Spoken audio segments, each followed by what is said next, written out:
Hello students, मैं गुड्डू कुमार। आप सभी का स्टार कोचिंग सेंटर में स्वागत है। हम लोग आज क्लास 10th का अध्याय 8 में त्रिकोणमिति का परिचय पढ़ेंगे। इसमें सबसे पहले हम लोग बेसिक जानेंगे, उसके बाद जितने भी ऑब्जेक्टिव टाइप क्वेश्चन हो वो सारे हल किए जाएंगे। तो आपको इस क्लास में सिर्फ ऑब्जेक्टिव टाइप का क्वेश्चन हल नहीं किया जाता है, आपको पहले से पता है, क्योंकि हमने इस क्लास से पहले 7 अध्याय खत्म कर चुका हूं। तो उसमें आप देखे होंगे कि आपका ऑब्जेक्टिव तो आसान तरीका से सॉल्व हो ही रहा है, और साथ साथ आपको 2 नंबर क्वेश्चन या 5 नंबर क्वेश्चन भी कहिए, जो आपके एग्जाम की दृष्टि से वीवीआई होता है, उसके लिए भी हम लोग बेसिक जानकारी में ही सॉल्व करने की कोशिश करते हैं। उसके बाद अगर क्वेश्चन के बीच में कहीं पे आता है क्वेश्चन बड़ा सा, तो उसे विस्तार टाइप से जिस तरह से बनाना चाहिए आपको एग्जाम में, 2 नंबर का क्वेश्चन हो या 5 नंबर क्वेश्चन हो, उस तरह से हल करते हैं। लेकिन मेन रूप से इस क्लास को पढ़ने का उद्देश्य यही है कि आप लोग के लिए ऑब्जेक्टिव क्वेश्चन जितना भी हो वह एक भी ना छूटे। अगर आपको एग्जाम में 50 क्वेश्चन ऑब्जेक्टिव बनाने को कह रहा, तो उसमें से 50 में 50 नंबर आप निश्चित रूप से लावें। और बात रह जाती है सब्जेक्टिव का, तो सब्जेक्टिव भी जैसे ही ऑब्जेक्टिव का अध्याय क्लियर हो जाता है आपके 15 अध्याय तक, वैसे ही हम गैसिंग किया हुआ क्वेश्चन, जिसको सजेशन के रूप में आप मानिए, तो वीवीआई करके वो भी क्वेश्चन हम आपके लिए लॉन्ग क्वेश्चन भी सॉल्व करेंगे, और आपको उसी तरह से सॉल्व किया जाएगा जिस तरह से आपको ऑब्जेक्टिव क्वेश्चन सॉल्व करके दिया जा रहा है। तो हम लोग आज स्टार्ट करेंगे त्रिकोणमिति। अगर इस अध्याय में 2 या 3 क्लास हो जाए या 4 क्लास हो जाए, तो आप सबको वॉच करिए, क्योंकि मैंने पहले भी बता चुका हूं कि त्रिकोणमिति एक ऐसा चैप्टर है क्लास 10th में कि आपको कम से कम 12 से 15 नंबर का क्वेश्चन देखने को मिलता है ऑब्जेक्टिव सब्जेक्टिव लगा के। तो इसलिए आप लोग इस टोटल क्लास को, जितने भी इस चैनल के माध्यम से आप लोग को मिले, सभी को पूरा देखा करें। और आप लोग से बार बार रिक्वेस्ट रहता है कि आप लोग चैनल को ज़्यादा से ज़्यादा शेयर करें, ताकि और भी बच्चे इससे लाभ ले सकें। और आप लोग जो नए हैं, वो अगर नए बच्चे हैं, उनके लिए पिछले 7 अध्याय इस चैनल के माध्यम से आपको ऑब्जेक्टिव इंपॉर्टेंट सारे जितने भी कांस्टेंट होने चाहिए वो सारे सोल्व ईजी तरह से बता दिया गया है। तो आप लोग उसको भी वॉच करें, ताकि आप लोग का जो गणित में चाहते हैं कि 95+ नंबर लाया जाए, तो वो निश्चित रूप से साकार हो जाएगा। तो आइए हम लोग त्रिकोणमिति में स्टार्ट करते हैं। आज जहाँ तक हो सकेगा कम से कम बेसिक तो निश्चित खत्म करेंगे, और अगर नहीं हो सका क्वेश्चन आज, तो कल से स्टार्ट करेंगे, ठीक है। तो आइए सबसे पहले आज बेसिक ही स्टार्ट करते हैं। कोशिश रहेगा कि कम से कम क्वेश्चन भी कुछ ले लिया जाए, और अगर नहीं लिया जाए तो फिर अपना जो अगले दिन नेक्स्ट दिन देखेंगे, ठीक है। तो आइए हम लोग स्टार्ट करें त्रिकोणमिति। तो सबसे पहले जानते हैं त्रिकोणमिति के बारे में, ठीक है। आइए तो आइए हम लोग जाने त्रिकोणमिति। त्रिकोणमिति मतलब ट्रिगोनोमेट्री।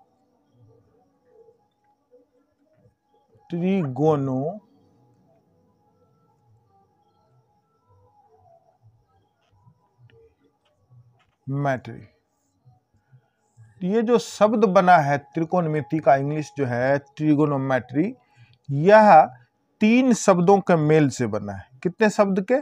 तो 3 शब्द के। तो कौन कौन शब्द है?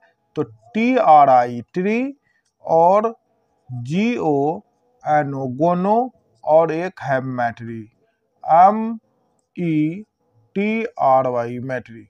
तो ये 3 शब्द से जो बना है, तो पहला शब्द का अर्थ होता है 3, दूसरा शब्द का अर्थ होता है भुजाएं, और तीसरा शब्द का अर्थ होता है मापन, मापन, ठीक है, क्या होता है, मापन।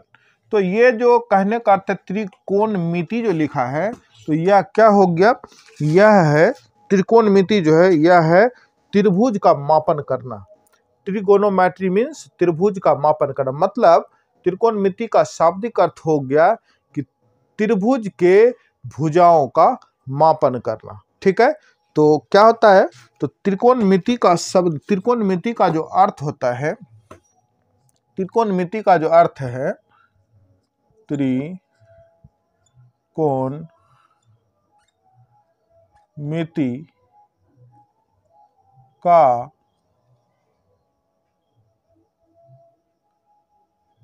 शाब्दिक अर्थ जो है, शाब्दिक अर्थ, शाब्दिक अर्थ क्या होता है, त्रिभुज, त्रिभुज का मापन। किसका, त्रिभुज का मापन। अर्थात इसको कह सकते हैं, अर्थात त्रिभुज के भुजाओं का मापन, ठीक है, हम ये कह सकते हैं। त्रिकोणमिति का शाब्दिक अर्थ क्या हो गया कि त्रिभुज के तीनों भुजाओं का मापन, यानी कि भुजाओं का मापन। अगर हम इसका परिभाषा का बारे में, अगर इसके परिभाषा जानने की कोशिश करें त्रिकोणमिति का, तो इसका परिभाषा होता है कि त्रिकोणमिति गणित की वह शाखाएं हैं, त्रिकोणमिति गणित की वह शाखाएं हैं जिसमें त्रिभुज की भुजाएं और कोनों का अध्ययन किया जाता है। तो हम आपको लिख देते हैं यहाँ पे, तो परिभाषा क्या होता है,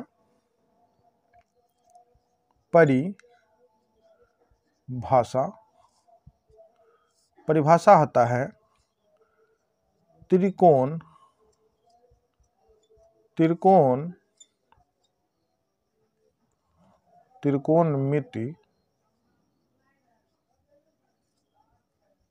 त्रिकोणमिति गणित का वह शाखा है जिसमें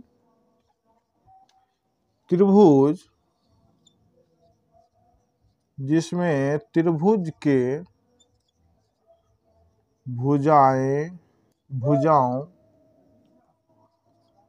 भुजाओं और कोनों का मापन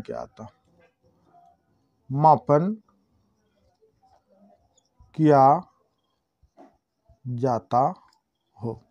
तो ये इसका परिभाषा हुआ। त्रिकोणमिति का क्या परिभाषा होता है, तो त्रिकोणमिति का परिभाषा होता है त्रिकोणमिति गणित का वह शाखा है जिसमें त्रिभुज के भुजाओं और कोनों का मापन होता है। क्लियर है, यहाँ तक में किसी को कोई दिक्कत तो नहीं है। तो हम लोग यहाँ पे जानते हैं ये त्रिकोणमिति है, त्रिकोणमिति में यहाँ पे जानते हैं, त्रिकोणमिति में जो हम लोग अध्ययन करेंगे उसे हमें यहाँ, चलिए ये तो हो गया, शाब्दिक अर्थ हो गया। हम लोग त्रिकोणमिति का जो अध्ययन करेंगे, आइए यहाँ पे जानते हैं, ठीक है।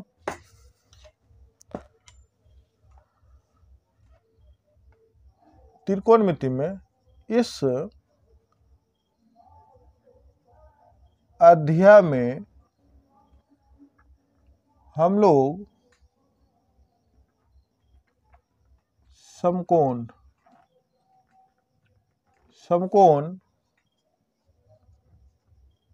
त्रिभुज के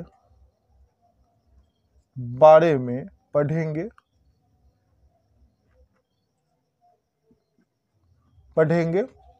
और इस त्रिभुज के बारे में डिटेल से चर्चा करते हुए, बेसिक रूप से आसान तरीके से या सरल तरीके से चर्चा करते हुए, किसने, तो एक इस चैप्टर के बारे में, यानी कि ये जो समकोण त्रिभुज है, ये जो त्रिभुज है, ये आपका त्रिभुज है, ठीक है। इस त्रिभुज में यहाँ पे ये क्या बन गई, 90 डिग्री का कोण, ठीक है। इस त्रिभुज के बारे में, समकोण त्रिभुज के बारे में अधिक सरल तरीका से जानकारी देते हुए एक गणितज्ञ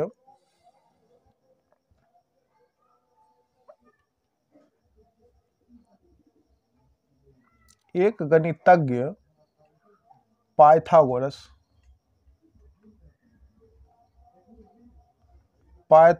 साहब ने बताया कि एक त्रिभुज के दो भुजाओं के वर्गों का योग उसके तीसरे भुजा के वर्ग के क्या होते हैं, बराबर होते हैं। और यही चीज आपका क्या कहलाता है, पाइथागोरस थ्योरम। क्या कहलाता है, पाइथागोरस प्रमेय। इस गणितज्ञ ने क्या कहा, पाइथागोरस साहब ने बताया कि एक त्रिभुज के यदि दो भुजाओं के वर्गों का योग यदि उसके तीसरे भुजा के वर्ग के बराबर हो तो वह क्या कहलाती है, समकोण त्रिभुज कहलाती है। उसने ही इस गणितज्ञ ने ही एक प्रमेय दिया, उस प्रमेय का नाम है पाइथागोरस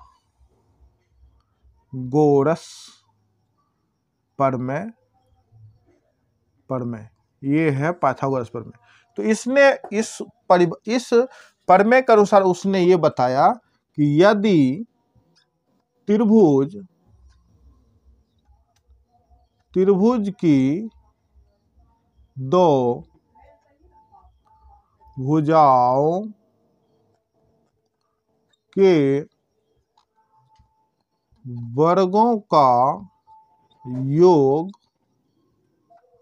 यदि उस त्रिभुज के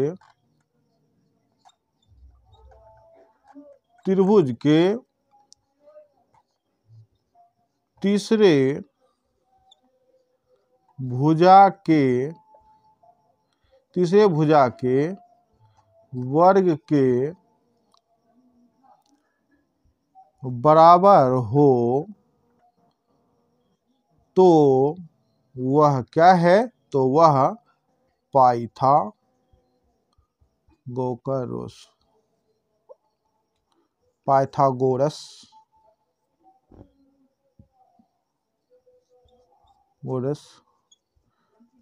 प्रमेय है।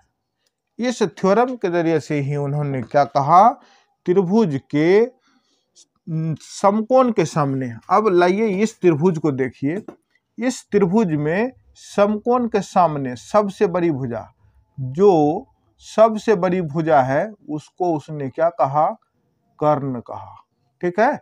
और बाकी जो बच गया उसको उसने थीटा के आधार पर लंब और आधार के रूप में बांटा। तो उसने इस थ्योरम में क्या कहा कि कर्ण स्क्वायर, सबसे बड़ी भुजा का स्क्वायर बराबर अन्य दो भुजाओं का स्क्वायर। यही इसने तो कहा, त्रिभुज के दो भुजाओं के वर्गों का योग यदि उस त्रिभुज के तीसरे भुजा के वर्गों के बराबर हो तो वह क्या है, पाइथागोरस प्रमेय। तो यही है, तो लंब का स्क्वायर प्लस आधार का क्या, स्क्वायर, यही ये उसने थ्योरम दिया था, ठीक है। तो ये चीज आप लोग को याद रखना ही पड़ेगा, क्योंकि इस चैप्टर से ये जितने भी हम लोग क्वेश्चन करेंगे वो लगभग यहाँ पे हम लोग को त्रिभुज के ही बारे में जानकारी मिलेगा। तो आइए हम लोग आगे करें इसको। तो यहाँ तक किसी को दिक्कत अगर हो तो आप सवाल कर सकते हैं, कमेंट्स कर सकते हैं। चलिए आगे चलते हैं हम लोग, ठीक है। हम लोग पढ़ते हैं कि इसमें और क्या क्या चीज बेसिक जानने की चीज है, ठीक है। आइए अब जानते हैं हम लोग कि लंब और आधार को किस तरह से उसने बताया था। चलिए देखिए, यह एक क्या है, समकोण त्रिभुज है। यह क्या है, समकोण त्रिभुज है, ठीक है। यहाँ पे क्या है, ये समकोण, इसका नाम अगर देखें तो ए बी सी, ठीक है, ये हो गया। अब देखिए यहाँ पे 90 डिग्री का कोण है। अगर आप 90 डिग्री के सामने की भुजा क्या कहलाती है? कर्ण कहलाती है। यह आपको क्या कहलावेगी? कर्ण कहलावेगी। ठीक है, क्या नाम है कर्ण का? AC। ठीक है, AC कर्ण। ये हमेशा AC, जो त्रिभुज में सबसे बड़ी भुजा, समकोण त्रिभुज में सबसे बड़ी भुजा जो होती है वही आपका कर्ण कहलाती है। और नहीं तो आप जहां पे देखिए कि समकोण का सिंबल लगा हुआ है, यानी कि जहां पे किसी आधार पे कोई रेखा एक लंबवत खड़ा है, तो वहां पे 90 डिग्री कोण बनेगा और उसके सामने की भुजा क्या कहलावेगी? कर्ण कहलाती है। ठीक है, हम अभी थ्योरम में लिख देंगे। तो अगर मान लीजिए कि इस त्रिभुज या कोई समकोण त्रिभुज, या क्या है? समकोण त्रिभुज, समकोण त्रिभुज है ये। ठीक है, इस त्रिभुज में 90 डिग्री का तो बी कोण है, लेकिन अगर मान लीजिए कि सी को इसने क्या कह रखा? थीटा कह दिया। अगर इसने सी को थीटा मान लिया, तो थीटा के सामने, जहां पे थीटा स्थित है उसके सामने की भुजा, क्या कहलावेगी? ये रहा, ये है इसके थीटा के सामने की भुजा, ये क्या कहलाती है? लंब कहलाती है। ठीक है, कर्ण किसको कहते हैं? तो समकोण के सामने की भुजा को क्या कहते हैं? कर्ण कहते हैं। थीटा के सामने की भुजा को क्या कहते हैं? लंब कहते हैं। और यदि अब बच गया क्या चीज? कर्ण लंब हो गया तो बच्चा ये कर्ण हो गया, ये लंब हो गया, तो तीसरा भुजा ये है, तो इसको आप क्या कहोगे? आधार कहोगे, आधार। ठीक है, ये आधार हो गया। ये तरह से आपको समझ में आ गया। यदि फिर अगर हम दूसरा बात करें कि दूसरा एक समकोण त्रिभुज और है मेरे पास, देखिए यहाँ पे दूसरा एक त्रिभुज और हमने बनाया। इस त्रिभुज में भी वही है कि यहाँ पे क्या है? समकोण है। ठीक है, इसको P, इसको Q, इसको R से सूचित करते हैं, नाम इसका दिए। ठीक है, ये भी समकोण है। यहाँ पे 90 डिग्री का कोण दिए। अगर 90 डिग्री का कोण दिए तो ये क्या होने वाला है इस बार? ये होने वाला है कर्ण। ठीक है, कर्ण तो हो गया, क्योंकि समकोण के सामने की भुजा कर्ण होती है। और इस बार हमने यहाँ पे थीटा दे दिया। आप लोग को यही चीज समझना बहुत जरूरी है, थीटा के अनुसार लंब और आधार का वैल्यू कैसे रखा जाए, ये चीज बहुत ज्यादा जरूरी है। अगर इस चीज को आप नहीं समझते हैं तो फिर आपसे हिसाब मुश्किल है बनना। इसलिए इस चीज को समझें, अच्छे से समझें। एक बारी में नहीं समझें तो आप वीडियो को रिपीट करके देखें, लेकिन समझ लें ताकि आप लोग को फायदा हो सके। ठीक है, तो अगर हम बात करें, ये तो कर्ण हो गया। अगर थीटा यहाँ पे आ गया तो इसके सामने की भुजा कौन है? ये है, तो इस बार कौन लंब होगा? ये हो जाएगा लंब। कर्ण और लंब ये हो गया तो बच गया कौन? ये आपका बच गया आधार। तो ये हो गया आपका आधार। तो क्या कुछ फर्क दिख रहा दोनों त्रिभुज में? तो देखिए क्या फर्क दिख रहा आपको, हम दिखाते हैं। ऊपर वाले त्रिभुज में थीटा था नीचे में, तो उसके सामने की भुजा कौन है? AB है। ये हो गया लंब। थीटा अगर नीचे है तो उसके ऊपर वाली भुजा क्या हो जाएगी? लंब हो जाएगी। और दूसरा त्रिभुज में अगर थीटा ऊपर में है तो उसके नीचे, यानी कि उसके सामने कौन है? नीचे, तो नीचे की भुजा क्या हो जाएगी? लंब हो जाएगी। ठीक है, और जो बच जाता है वह क्या होता है? आधार होता है। तो इसको हम लिख देते हैं, आप लोग को थोड़ा सा लिख देते हैं ताकि आप लोग को दिक्कत ना हो पढ़ने में। यहाँ पे लिख दे रहे हैं, क्या लिखना? तो लिखना यही है 90 डिग्री, 90 डिग्री के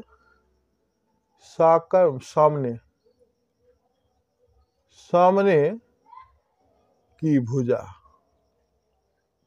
भुजा यानी कि बड़ी भुजा है, वह बड़ी भुजा बराबर कर्ण है। क्या है? कर्ण है। ठीक है, दूसरा है थीटा के सामने की भुजा बराबर लंब है। क्या है? लंब है। ठीक है, ये दोनों आप याद रखेंगे। जहां पे भी थीटा रहे उसके सामने की भुजा क्या कहलावेगी? लंब। और जो बच गया है, बाकी बची हुई भुजा बची हुई भुजा बराबर आधार। ठीक है, ये आपको याद रखना ही चाहिए, क्योंकि इस चीज के बिना त्रिकोणमिति तो आप नहीं बना सकिएगा। अगर आप जानते हैं कोई हिसाब अगर इस तरह का पकड़ा गया ऊपर वाले त्रिभुज जैसा, तो चलिए बना दिए, ठीक है बन गया। लेकिन यदि थीटा का वैल्यू अगर ऊपर दे दिया और आपने इसी को लंब कह दिया, तो फिर हिसाब गलत तो ही हो जाएगा। तो इसलिए इस चीज को आप समझ के रखिए। ठीक है, अब हम चलिए, ये तो हो गया, लेकिन हम लोग पढ़ेंगे त्रिकोणमिति के अनुपात। त्रिकोणमिति के कितने अनुपात होते हैं? तो त्रिकोणमिति के 6 अनुपात होते हैं। ठीक है, तो त्रिकोणमिति के जो 6 अनुपात होते हैं, वह अनुपात पहले 3 अनुपात के बाद के 3 अनुपात जस्ट विपरीत होते हैं, माने एक दूसरे के अपोजिट होते हैं। ठीक है, उस पे कई सर्वसमीकाएं भी हैं। बेसिक पहले जानते हैं, फिर और भी जितने भी सर्वसमीकाएं होंगे इस चैप्टर में वो सब क्लियर करेंगे। आज बेसिक पूरा का पूरा खत्म करेंगे।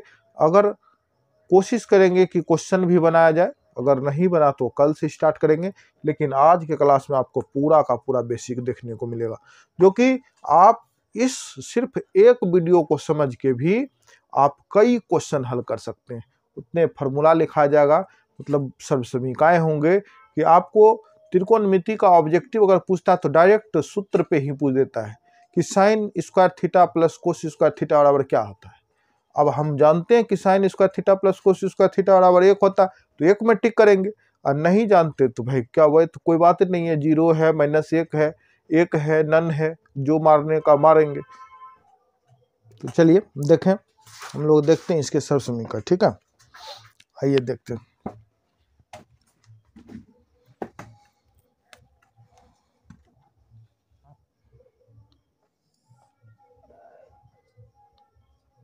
त्रिकोण मिति के अनुपात कितने होते हैं? 6 होते हैं। कितने अनुपात होते हैं? 6 अनुपात होते हैं। ठीक है, तो ये 6 अनुपात क्या क्या है? तो सबसे पहले होता है साइन, SIN साइन, दूसरा होता है कोस, तीसरा होता है टेन। अब आपको बता दें कि इसके जस्ट अपोजिट कौन कौन से होते हैं, इसी पे पर्पस पे चलेगा। तो साइन का अपोजिट होता है कोसेक, कोसेक से कोस का अपोजिट होता है सेक, और टेन का अपोजिट होता है कोट। ठीक है, ये आप हमेशा याद रखें। ठीक है, आइए हम इस पे और फॉर्मूला जानते हैं। कौन है? देखिए क्या होता है, sine theta into sine theta into, ऐसा लिखते पहले ये जान देते, साइन थीटा बराबर 1/, कोसेक थीटा, दूसरा कॉस थीटा बराबर 1/, सेक थीटा, टेन थीटा बराबर 1/, कॉट थीटा। ये देखिए इसके सबका अपोजिट हो गया, एक दूसरे का अपोजिट हो गया, निश्चित रूप से हो गया। और इसी तरह से अगर हम इसको भी करेंगे तो इसका भी क्या हो जाएगा, दूसरा का इसका क्या हो जाएगा, तो इसका हो जाएगा यहाँ पे ही, अगर जगह तो लगता नहीं है बचेगा, लेकिन जगह बचा लेते हैं ना तो ठीक रहता। चलिए इसका देखते हैं, यहाँ पे देख लेते हैं। तो फिर दूसरा हो जाता है कोसेक थीटा बराबर 1/, साइन थीटा, दूसरा सेक थीटा बराबर 1/, कॉस थीटा, और तीसरा आता है कॉट थीटा बराबर 1/, टेन थीटा। ठीक है, तो ये आपको याद रखना ही पड़ेगा। ठीक है, दूसरा फार्मूला एक यही में और देख लीजिए, दूसरा और 2 फार्मूला क्या क्या होता है। तो एक होता है टेन थीटा बराबर साइन थीटा बटे कॉस थीटा, और दूसरा होता है कोट थीटा बराबर होता है कॉस थीटा बटे साइन थीटा। ठीक है, तो आप लोग ये फॉर्मूला भी याद रखेंगे। इस तरह से इस चीज को अगर बना लिए तब हम जान सकते हैं, क्या जानेंगे, यहाँ से ही अगर लेंगे, इस यहाँ से पहला वाला से लेंगे, दूसरा से और तीसरा से, अगर इस तरह से उसको लेंगे तब मेरे पास यहाँ पे क्या आएगा, आ जाएगा sin sine theta into cosec theta बराबर कितना, 1। ठीक है, देखिए इस दोनों को गुना कर लीजिएगा, मल्टीपल गुना, तो ये साइन इंटू कोस बराबर 1 तो बच जाएगा। उसी प्रकार से दूसरा आपका आ जाएगा cos into sec, cos theta into sec theta बराबर क्या चीज 1, और तीसरा भी उसी प्रकार से 10 इंटू कोट करेंगे, दोनों मल्टीपल गुना, तो हो जाएगा क्या चीज, 10 थीटा इंटू कोट थीटा बराबर क्या चीज 1 हो जाएगा। ठीक है, तो ये सब चीज आपको याद रखना ही पड़ेगा, आपको अपोजिट करके याद रखना पड़ेगा कि किस तरह से इसको अब लिखा गया है, इस तरह से आपको इसको याद करना है। ठीक है, क्लियर है, तो ये सभी चीज आप इसमें याद करेंगे। आइए और देखते हैं हम लोग, अब मेन भी सूत्र देखना पड़ेगा, क्योंकि अभी चूंकि ये हम लोग पढ़ रहे हैं त्रिकोणमिति, तो त्रिकोणमिति अनुपात में होता है साइन बराबर लंब बटे कर्ण, फिर कोस बराबर होता है आधार बटे कर्ण होता है, फिर टेन बराबर होता है लंब बटे आधार। क्या आता है, लंब बटे आधार हो गया। ठीक है, बस सिंपल देखिए यहाँ पे साइन थीटा बराबर क्या होगा, लंब बटे कर्ण, कोस थीटा बराबर क्या आ जाएगा, आधार बटे कर्ण, और टेन बराबर क्या आ जाएगा, लंब बटे आधार। तो इसके जस्ट अपोजिट होगा, तो अपोजिट क्या होगा, तो इसका अपोजिट जो होगा वह होगा क्या चीज, अपोजिट हमने पढ़ा क्या चीज, अपोजिट, साइन का अपोजिट कोसेक होता है, COSEC कोसेक बराबर हो जाएगा आपका कोसेक। साइन बराबर लंब बटे कर्ण, तो कोसेक किसके अपोजिट है, तो कोसेक बराबर क्या होगा, कर्ण बटे लंब हो जाएगा। फिर दूसरा है कोस का क्या होता है अपोजिट, कोस का अपोजिट सेक होता है, तो सेक बराबर हो जाएगा, कोस बराबर होता है आधार बटे कर्ण, तो सेक बराबर हो जाएगा कर्ण बटे आधार। ठीक है, और तीसरा आपका आता है टेन का अपोजिट कोट, तो टेन थीटा का अपोजिट कोट बराबर कोट का टेन का होता है लंब बटे आधार, तो कोट का क्या हो जाएगा, आधार बटे लंब। क्या हो गया कि नहीं हो गया, ये हो गया। ठीक है, ये है इस चीज का सूत्र। ये तो आपको बहुत ज्यादा एकदम याद ही कर लेना, अगर आपको ये याद नहीं हो रहा, इसके लिए हम यहाँ पे ट्रिक दे देते हैं, आप लोग ट्रिक पे भी याद करेंगे। बहुत सिंपल साधारण सूत्र, वैसे बहुत सूत्र है इस पे, बहुत ट्रिक है, अलग अलग तरीके से सूत्र बनाया है सभी ने, लेकिन हम जो इजी माने हैं वो सूत्र है लाल, LALKKA, मन लाल बटे कक्का। क्या चीज, लाल बटे के कक्का, लाल बटे कक्का हमने इसको माने।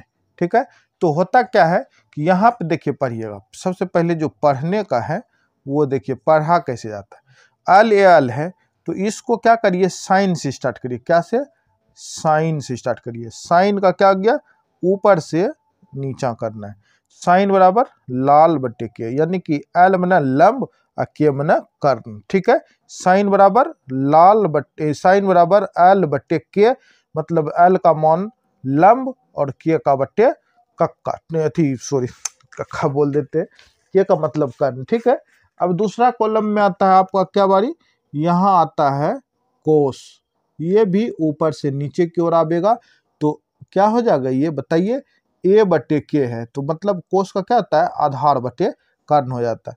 फिर आता है तीसरा टेन बराबर, तो टेन क्या है ऊपर से नीचे देखने पे, तो लंब बटे आधार, तो L बना लंब और A बना आधार, तो लंब बटे आधार। ठीक है, अब जस्ट इसके अपोजिट अगर बात करें तो ऊपर से नीचे हो गया, अब नीचे से अगर ऊपर जाए तो यहाँ पे आप लिखेंगे COSCC, कोसेक ऊपर की ओर जाना है, तो ऊपर की ओर जाना इधर की ओर, तो K बटे L माने कर्ण बटे लंब।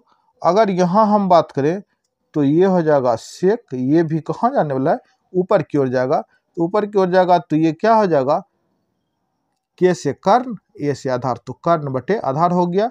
और एक लास्ट होता है कोट, ये भी क्या होगी, ऊपर से ही नीचे से ऊपर जाएगा, तो ये क्या है आधार और ये क्या है लंब, यानी कि आधार बटे लंब, एक दूसरे के अपोजिट हो गए। तो इस चीज को आप अगर ध्यान से इस चीज को याद कर लेंगे तो आपको निश्चित रूप से याद हो गया।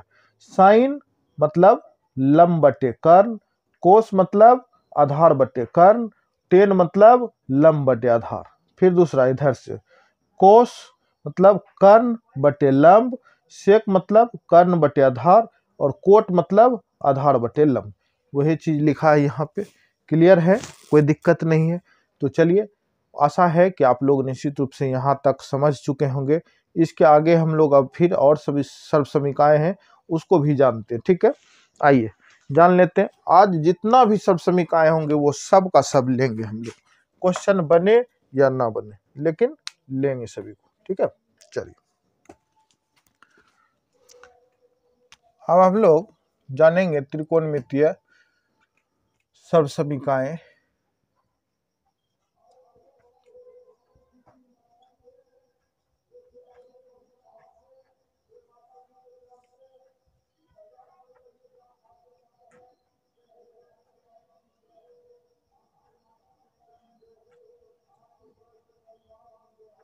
सर्व समीकरण, ठीक है, तो ये जानते हैं। सबसे पहले हम लोग देख लेते हैं, ये देखें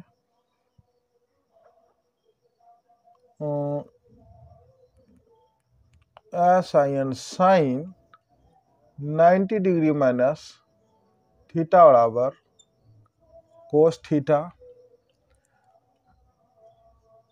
कोस 90 degree theta minus theta, 90 degree minus theta बराबर साइन थीटा। नेक्स्ट है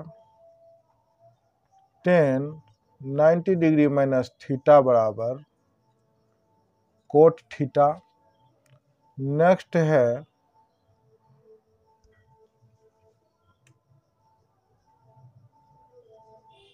कोसेक 90 डिग्री माइनस थीटा बराबर सेक थीटा। पांचवा है सेक 90 डिग्री माइनस थीटा बराबर कोसेक थीटा। और छठा है कोट 90 डिग्री माइनस थीटा बराबर टेन थीटा। क्या है, टेन थीटा। ठीक है, टेन थीटा। ठीक है, तो यहाँ ये हो गया आप लोग को, ये तो इजी फॉर्मूला है, आप लोग आराम से याद कर लेंगे। Sine T 90 degree minus theta बराबर cos theta, cos 90 degree minus theta और sine theta, tan 90 degree theta minus cot theta, cosec 90 degree minus theta बराबर sec theta, sec 90 degree minus theta बराबर कोसेक थीटा, और cot 90 degree theta minus theta बराबर cot 90 degree minus theta बराबर tan theta. तो ये हो गया आपको सर्व समीकरण, ये भी है। और अब जो हम लोग मूल रूप से अब जो सर्व समीकरण लिखेंगे, जो कि आपको पूरा तरह से हेल्प है सब्जेक्टिव क्वेश्चन में भी, और ऑब्जेक्टिव तो खैर पूछेगा ही पूछेगा, जब आप लोग बनाएंगे इस लेसन को तो पता चलेगा। तो देखिए क्या है, नंबर 1 में है एक नंबर में sin sine square theta plus cos square theta बराबर क्या होता है 1। इस फॉर्मूला से हम लोग क्या करेंगे, 4 फार्मूला बनाएंगे। क्या फार्मूला बनाएंगे, 4 फार्मूला बनाएंगे। वैसे हमें इसे डिटेल में पढ़ने का अभी तो नहीं है, जब हम लोग क्लास करेंगे इस चीज़ का तो बहुत इस चीज़ को डिटेल से पढ़ेंगे कि एक ही सबसमीका से हम लोग कम से कम 12 से 15 सबसमीका बना सकते हैं। लेकिन आज हम लोग डायरेक्ट लिख लेते हैं ताकि आप लोग इस चीज़ को याद कर लेंगे तो कोई दिक्कत नहीं होगा हिसाब बनाने में। तो चलिए देखिए यहाँ पे देखिए नंबर 1 इससे जो बनेगा, साइन थीटा अपने पास रखते हैं, साइन स्क्वायर थीटा रख लिए, बराबर में क्या है बताइए 1 है तो 1 होगा, और कोस थीटा प्लस में है, इधर इसको बराबर के बाहर भेजना है तो प्लस में है तो ये माइनस में हो जाएगा, तो हो जाएगा कोस स्क्वायर थीटा। एक फॉर्मूला हो गया। देखिए इसी का देखिए दूसरा, अगर यहाँ पे स्क्वायर है हम स्क्वायर नहीं देंगे तो स्क्वायर यहाँ से हटेगा तो इधर रूट चढ़ेगा, तो ये हो गया रूट चढ़ा 1 माइनस कॉस स्क्वायर थीटा। देखिए कितना इजी है, 2 ठो आराम से बन गया। इसी प्रकार जिस प्रकार से हम साइन का बनाए उसी प्रकार से कोस का भी बना सकते हैं। तो इसका देखिए तीसरा, देखिए हम क्या करेंगे, इस बार कोस को अपने पास रख लेंगे, कोस स्क्वायर थीटा को अपने पास रख लिए, प्लस में था प्लस में है, बराबर के बाहर में क्या है 1 है तो 1, और हमने इस बार में लिखा क्या नहीं साइन, तो साइन को उधर ले जाएंगे तो क्या होगा माइनस साइन स्क्वायर थीटा। ठीक है।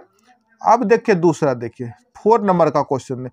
4 नंबर अगर वही बात हो जाएगा यहाँ पे कि स्क्वायर अगर इसका हटेगा तो यहाँ पे रूट चढ़ेगा, तो क्या हो जाएगा cos कोस थीटा बराबर स्क्वायर हटा दिए तो रूट चढ़ गया। ठीक है, क्लियर है, तो ये हो गया क्लियर। ठीक है, आइए नेक्स्ट देखते हैं।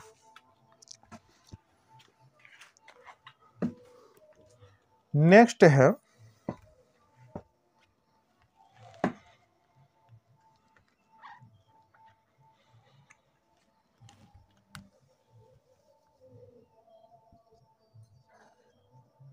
सेक square theta minus sec square theta minus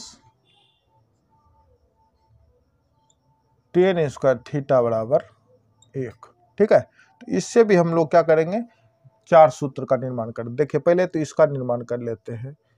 ऐसी सेक स्क्वायर थीटा बराबर 1 है और ये बाहर जाएगा तो क्या होगा प्लस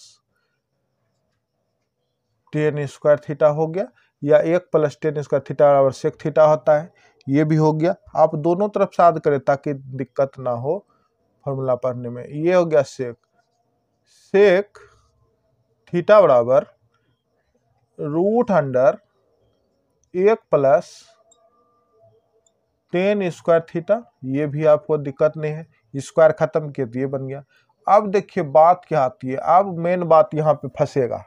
क्या फंसेगा इस चीज को देखिए, अगर हम क्या करें इसका फॉर्मूला बना देंगे, अगर ये चीज हम बाहर करेंगे तो ये चीज बाहर होगा तो यही चीज हो गया फिर से, लेकिन हमको क्या करना है टेन का बनाना। अभी तो सेक का दोनों बन गया, अभी टेन का बनाना है।